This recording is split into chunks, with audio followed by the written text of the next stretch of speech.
Now, for the better part of the day, social media has been abuzz with the mobilization by a section of Kenyan Gen Z's TikTokers of crowdfunding to build a TikTok community hospital. This hospital, according to the Gen Zs, will offer free essential services. But the probing question is, just what will it take to have such a facility up and running? Sheila Chalanget explains. On the streets of TikTok, Kenyan Gen Z TikTokers are turning digital influence into a bold mission.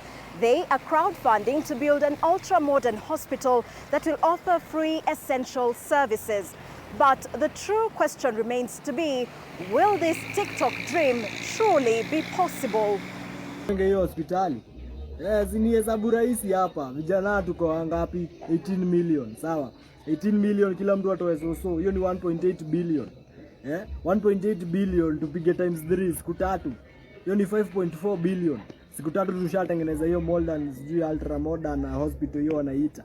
Online, this campaign is slowly gathering momentum, with many users saying this initiative has risen from their frustration with Kenya's public healthcare system. But first, let's take a look at the estimated cost of some of the facilities that exist in Kenya. For instance, Mwai Kibaki Hospital, formerly Othaya KNH, with a bed capacity of 350, had its initial estimated cost at 2.9 billion Kenyan shillings for setup and development. State-of-the-art Nation Police Service Hospital at Mbagathi, which remains unoperational, was constructed at a cost of 1.2 billion Kenyan shillings and is fully equipped with a bed capacity of 150. So far, there are talks of raising 1.5 billion Kenyan shillings to fund the construction of this hospital. So if each Gen Z would contribute 500 Kenyan shillings, they would require 3 million Gen Zs to actualize this dream. I think for a level 4 hospital, that would make sense. With 1.5 billion, I think it's possible to build with the 800 million, as I'd mentioned earlier, thinking about construction and just the essentials with regards to equipping the facility.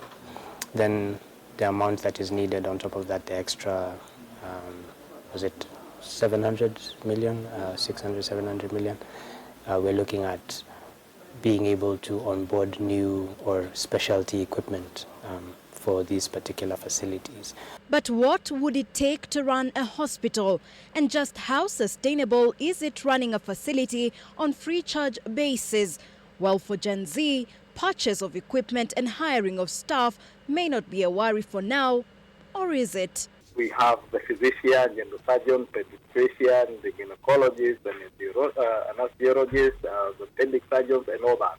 So, conservatively, a month, they should be paying salaries that, around 12 to 15 million.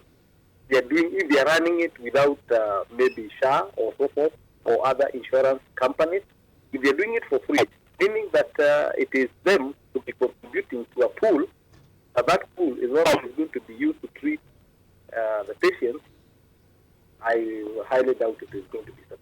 But for now, Kenyan TikTok Gen Zs are fired up, inspired by previous social media fundraisers, as they are targeting the completion of the TikTok Community Hospital by 2027. Get that?